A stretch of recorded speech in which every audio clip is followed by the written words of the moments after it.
Hi, I'm Todd Clippinger, and I'm here with Scott Morrison. We're going to take a little visit with Scott and talk about how he makes his living as a furniture maker, building Sam Maloof style inspired furniture, and talk about his shop and his background.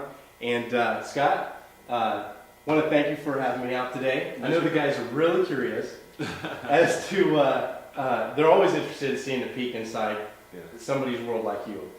You've been building Sam Maloof inspired furniture. The influence is pretty obvious. And what I'd like to find out, how long have you been doing this?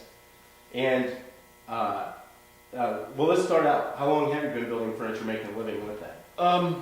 Well, woodworking in general, I've been doing it for my entire life. When I was, just old enough to hold a hammer, I would work in my father's workshop down in the basement.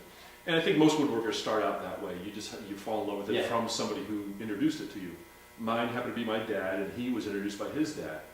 But I kind of grew up with, as most woodworkers, doing that as a hobby more so than an actual profession. Yeah. After I kind of summarily retired from the technical field, my wife and I decided, okay, we're now empty nesters. What do you want to do? Wow. So we had like an open book. Yeah. And I have some experience in business, and I said, you know what, my love has always been woodworking. Wouldn't it be great if we could get out of the rat race and do this full time as a living? That was about 10 years ago. And I started building chairs specifically, 10 years or so ago, and started to make a living at it soon afterwards. I was profitable, I would say, year two. Really? Yeah. So that's pretty exceptional, isn't it? I don't really know. I really have nothing to draw from to say whether that's the exception to the rule or whether that was standard. I don't really know. But then again, when I say profitable, it was not a very big profit at the beginning. That's all relative. It's all relative. So I made $10. I don't really know. Yeah. But I was profitable. I was not able to make a living at it until a few years even after that. The problem is I grossly underestimated how much income it would take to sustain and also to start a business like this, because there's not only the shop and the tools and the materials and the advertising, everything. It's just a lot of money. So my goal, my path to profitability was sporadic, as it probably is with most businesses. Right. But now I would say 10 years is about what I've been doing full time this work. Okay. Out of that, it sounds like did you have a good business plan then when you started?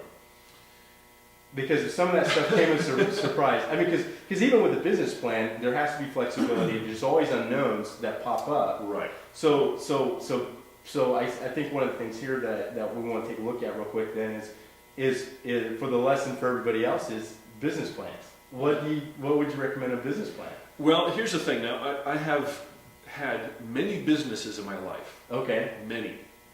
90% of them were failures. Oh, really? Absolutely. I feel better. The great thing about a failure is you learn from your failures. Mm-hmm. You don't really learn from your success stories, but you build upon your failures to reach the success. So I've owned advertising agencies in the past. I've had printing companies. I've had, and every single one of them was a failure. My first real successful business was a software company that I owned just before I started this. Mm-hmm. I was a co-founder, and the business plan for something like that is drastically different than a business plan for something that, like, woodworking, craftsmanship, basically, for a living. But I consider myself a businessman first, and foremost. Right. How I achieve my goals of being in business, in this case, happens to be woodworking. Mm-hmm. So, my business plan was sort of fluid when it came to doing this. I knew the software side, but I did not know the woodworking side. So I put down some of the basic business principles in my plan, and then scrapped it. because a lot of it went right out the window when you start a business. There are things I just didn't anticipate. I just didn't know. Just prototyping and the time it takes to do those kind of things. Where software, a prototype cycle is much, well, you have a team, first of all. It's much shorter. This, I'm it. I'm the guy. Yes. So for every hour that I spend in the workshop, there's an hour of support for that. There's marketing material, there's ordering supplies, and there's coordinating schedules and so on and so forth, building prototypes. It's just a big amount of time that I did not anticipate. So my business plan at first was very different than what it became later on, down the road. Now, it's pretty interesting because actually you get a lot of support from your wife too as well, don't you? I do, and I firmly believe I would be nowhere without my wife. and I got to give credit where credit's due. All of my designs that you see, I mean, all of my designs that I've taken and kind of made my own, 90% of those are my wife. Was this something that it's just, hey, I like this piece of furniture, and she designs it, and then you got to build it? Well, yes and no. Yes and no. I mean, because I know my wife's always wanting me to build things, and of course I don't build anything for her. I mean, my wife sometimes comes up with these ideas that look like a pretzel, and I'm like, I can't build that, Yeah. What the heck? So she has to have some idea of what the limitations are. Oh, okay. She does, and she has a very good idea. She used Yeah. to work in the shop with me. I mean, she wouldn't touch the tools; they kind of freaked her out a little bit. Yeah. But she would be in the shop watching me do things, and she would see what's possible and what's not. Yeah. And then I'm also the expert when it comes to the grain. You can't build something that goes like this and expect it to be strong. Yeah. You just can't. So what she does is we horse trade. Yeah. She comes up with what she thinks is a great design. I'll come back and say, I could do about half of that. Oh, okay. So let's figure out a way that we get what we want and Yeah. both come up with a good design. Yeah. So then we'll sit down and her and I will go through this process, and it takes sometimes years. Oh, really? Oh yeah, like my rocker cradle, it took me almost 3 years to design that. Wow. Because her Now, concept. and that rocker cradle, I've seen that. Actually, I saw it at the Western Design Conference a few years ago. Right. And that is your design. That's my original design. That is a fabulous piece Thanks. too. Thank That you.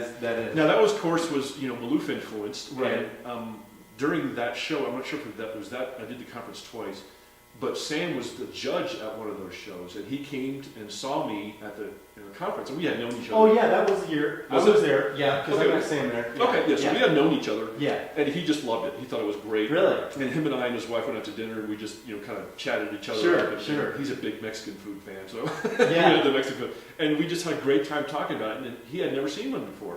Now, the actual the design is mine for that particular piece, but the concept comes from the 1700s. Right. Actually, I've seen those pieces. They were right. were they more of the Windsor? Well, they were Windsor style. They were called nanny rockers. Yeah. Right. Okay. And they okay. they were very utilitarian. Where the nanny would peel potatoes or whatever while she's rocking in this Yeah. thing and rock the baby at the same time. Mm-hmm. And of course, I was getting ready to be a grandpa for the first time. Okay. And I said, "What a great idea!" Yeah. But that was 3 years too late. Right. The baby came, Yeah. and I still didn't have it built. But the actual design and things like that were something my wife and I had traded back and forth Yeah. for 3 years because Wow. we couldn't get it right. Wow.